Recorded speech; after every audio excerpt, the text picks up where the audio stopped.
Welcome to अपने टीचर.com। अस्सलाम वालेकुम स्टूडेंट, कैसे हैं बेटा? आप सब लोग खैरियत से होंगे। चलिए हम शुरू करते हैं अपने चैप्टर नंबर 11 के। हमने कुछ टॉपिक डिस्कस कर लिए थे जिसमें हीट टेम्परेचर के डिफरेंस डिस्कस किया, साथ साथ हमने थर्मल एक्सपेंशन को पढ़ा बहुत अच्छे से, और उसकी टाइप्स पे हम बात कर रहे थे। लीनियर एक्सपेंशन की डेरिवेशन तक हम कंप्लीट कर चुके थे और आज हम डिस्कस करने वाले हैं अपना नेक्स्ट टॉपिक जो कि types of linear expansion thermal expansion की है, वॉल्यूमेट्रिक एक्सपेंशन। ठीक है। अच्छा, वॉल्यूमेट्रिक एक्सपेंशन जो है ये भी एक तरीके से आप किसी क्यूबिकल शेप की बॉडी को कंसिडर करोगे और उसके ओवरऑल ऑल डायमेंशन में जब चेंज आएगा, यानी किसी भी क्यूबिकल बॉक्स की अगर हम बात करें, ठीक है, डायग्राम आप लोगों के सामने मौजूद है।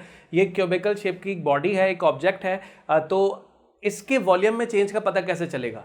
जब आप इसको हीट करोगे और हीट करने की बुनियाद पर जब इसकी लेंथ में चेंज आएगा, साथ साथ इसकी हाइट में चेंज आएगा और इसकी विड्थ में चेंज आएगा, ये थ्री डायमेंशनली जब इन तीनों वैल्यूज को हम मल्टीप्लाई करेंगे तो हमारा वॉल्यूम आ जाएगा। ठीक है, तो वॉल्यूम बेसिकली होता क्या है, जब जहां पर हम ऑल डायमेंशन यानी तीनों एस्पेक्ट से बात कर रहे होते हैं, जब इनके पूरे वॉल्यूम में चेंज आएगा यानी उसकी हाइट भी इंक्रीज होगी। देख रहे होंगे आप डायग्राम में, ऑटोमेटिकली आपको मैंने वाजे तौर पे ये क्लियर दिखा दिया इसमें कि जो हाइट में चेंज आया, पहले h1 थी, ये हाइट कुछ कम है और ये हाइट चेंज होकर h2 जो कि साइज बढ़ चुका है इसकी हाइट का। इसी तरह जो लेंथ में चेंज आया वो आपकी देखें, लेंथ जो है वो L1 से L2 हो गई है, और इसी तरह विड्थ जो है वो पहले W1 जो कि छोटी थी, अब वो विड्थ बढ़ के W2 हो चुकी है। ओवरऑल पूरे वॉल्यूम में चेंज आ गया, V1 से हो गया V2। ठीक है। अच्छा, अब हम डेरिवेशन पर आते हैं और पहले इसकी डेफिनेशन को डिस्कस करते हैं। Increase in volume of a body on heating is called volumetric expansion या फिर क्यूबिकल एक्सपेंशन। क्या मतलब हुआ? जब कभी ऐसी सिचुएशन हो, कोई ऐसी सॉलिड बॉडी जिस पर आप काम कर रहे हो वो क्यूबिकल शेप की बॉडी हो, और जब आप उसके वॉल्यूम में इंक्रीमेंट करेंगे और उस बॉडी को हीट करके, हीट की बुनियाद पर, तो आप उसे कहेंगे वॉल्यूमेट्रिक एक्सपेंशन। तो आप कौन सा प्रोसेस कर रहे हैं वॉल्यूमेट्रिक एक्सपेंशन का? Increase in volume of a body on heating is called volumetric expansion या फिर क्यूबिकल एक्सपेंशन। क्यूबिकल, हम क्यूबिकल शेप की जो बॉडी ले रहे हैं उसके अंदर जब पूरे वॉल्यूम में चेंज आएगा तो उसको हम क्यूबिकल एक्सपेंशन भी कह सकते हैं, ये नाम भी दिया जा सकता है वॉल्यूमेट्रिक एक्सपेंशन को। ठीक है। मैथमेटिकल डेरिवेशन क्या है देखें, इसमें कुछ पहले हमने अजम्पशन ले ली। Consider a metallic cubical shape body, हमने एक मेटालिक क्यूबिकल शेप की बॉडी ले ली, ठीक है, और ऑफ वॉल्यूम V1, जिसका इनिशियली वॉल्यूम क्या था? V1 था।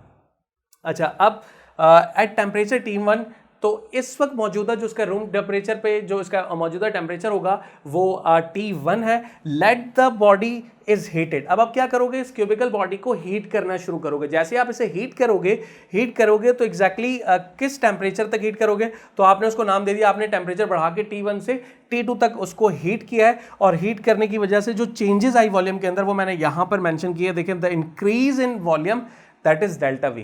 जो वॉल्यूम में चेंज आया यानी वो जो वॉल्यूम बढ़ा, डेल्टा V है, वो is directly proportional to its original volume. यानी ओरिजिनल वॉल्यूम बढ़ाकर अब चेंज आ गया उसके वॉल्यूम के अंदर, तो आप उसे कैसे कहोगे? देखो, ओरिजिनल वॉल्यूम जो होता है उसके वॉल्यूम चेंज डायरेक्टली प्रोपोर्शनल होता है। जितना चेंज आया वो इनिशियल वॉल्यूम को बढ़ाने की वजह से ही आया, इसलिए आप उसे कैसे लिख सकते हैं? Delta V is directly proportional to V1।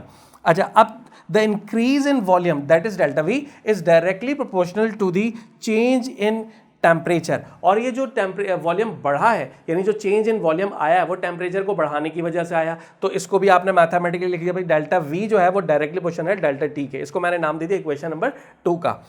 तो अब क्या करूंगा? बेसिकली देखें, यहां पर लेफ्ट साइड दोनों जगह पर सेम है, डेल्टा V यहां पर भी मौजूद है, यहां भी मौजूद है, तो दोनों इक्वेशन को हम क्या कर रहे हैं? कंबाइन करने लगे हैं। Combining equation 1 and equation 2।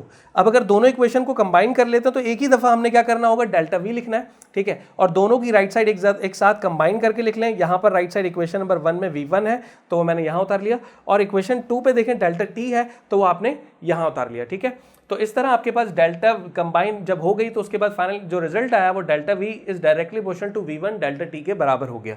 Directly proportional का साइन हटेगा, सिंपल क्या होगा? इज इक्वल टू आएगा और साथ में कांस्टेंट टर्म आएगी। यहां पर कांस्टेंट जो आप यूज करते हैं वो बीटा यूज करते हैं, लेकिन आप इसे बेसिकली क्या नाम देंगे? Coefficient of volumetric expansion. क्या कहलाता है ये? Coefficient of volumetric expansion. जिस तरह हमने कोफिशिएंट ऑफ लीनियर एक्सपेंशन को डिफाइन किया था जब लीनियर एक्सपेंशन को हमने डिस्कस किया था लास्ट वीडियो के अंदर, इसी तरह आपने वॉल्यूमेट्रिक एक्सपेंशन की भी डेफिनेशन लिखनी है। सेम वही सिचुएशन होगी, वहां पर लेंथ की बात की गई थी, यहां पर पूरे वॉल्यूम की बात की गई है, यानी change in volume per unit volume per degree rise in temperature is called volumetric expansion। ठीक है, change in volume per unit volume per degree rise in temperature is called volumetric expansion. ये है डेफिनेशन यहां पर मौजूद beta यानी constant, directly proportional constant के, जिसको हम वॉल्यूमेट्रिक एक्सपेंशन कहते हैं।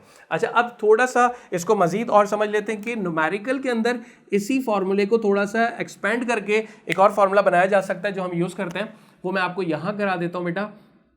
देखिए, वॉल्यूमेट्रिक एक्सपेंशन के अंदर जो ये फॉर्मूला आपके पास आया था, change in volume is equal to beta V1 delta T, वो मैं यहां उतार लेता हूं। तो चेंज इन वॉल्यूम को हम कैसे लिख सकते हैं, V2 माइनस V1, ठीक है, और उसके बाद आपने बीटा V1 डेल्टा T वैसे उतारना है, बीटा V1 डेल्टा T हम वैसे उतारने लगे, ठीक है। अच्छा, अब हम क्या कर सकते हैं बेटा, देखो अगर गौर करो इस पे, तो V1 इस तरफ माइनस हो रहा है, ये उस तरफ जाके क्या हो सकता है, प्लस हो सकता है, तो आपने V2 को यहीं पर रहने दिया, V1 जो है वो वहां पर जाके माइनस और प्लस हो गया, इस तरफ माइनस हो रहा था उधर जाके प्लस हो गया, और ये बीटा V1 डेल्टा T आपका ऐसी रहा। गौर करें इस पे, V1 यहां पर भी मौजूद है, V1 यहां पर मौजूद है, दोनों से V1 कॉमन लिया जा सकता है। अगर कॉमन लेंगे V1 तो क्या होगा, यहां से V1 कॉमन ले लिया तो यहां पर 1 बचा, और इस तरफ बीटा डेल्टा T बचेगा। तो ये है आपके पास वो रिलेशन जो हम न्यूमेरिकल के अंदर यूज करेंगे बेटा, ठीक है। तो फाइनल वॉल्यूम अगर कहीं पर ऐसी सिचुएशन या ऐसा प्रॉब्लम दिया जाएगा जो हमें सॉल्व करना होगा और वहां पर फाइनल वॉल्यूम निकालने के लिए कहा जाए, तो आप इस फॉर्मूले को यूज करोगे, ठीक है जी। तो आज के इस सेशन के अंदर हमने वॉल्यूमेट्रिक एक्सपेंशन को कंप्लीटली डिस्क्राइब कर लिया और कंप्लीटली समझ लिया इस बात को। डेफिनेशन क्या हो सकती है इसकी, मैथमेटिकल डेरिवेशन अगर एग्जाम में पूछी जाए तो आपने उसको कैसे लिखना है। अच्छा, स्क्रीनशॉट इसका बिल्कुल ले लें आप लोग, ठीक है, स्क्रीनशॉट बेटा इसका ले लें, ठीक है जी। अच्छा, अब जो है हम इस सेक्शन को इख्तिताम कर रहे हैं और अपना बहुत सारा ख्याल रखिएगा। नेक्स्ट वीडियो में इंशाल्लाह हम इस चैप्टर से रिलेटेड नई वीडियो का आगाज़ करेंगे, और तब तक के लिए अल्लाह हाफ़िज़। Thank you so much.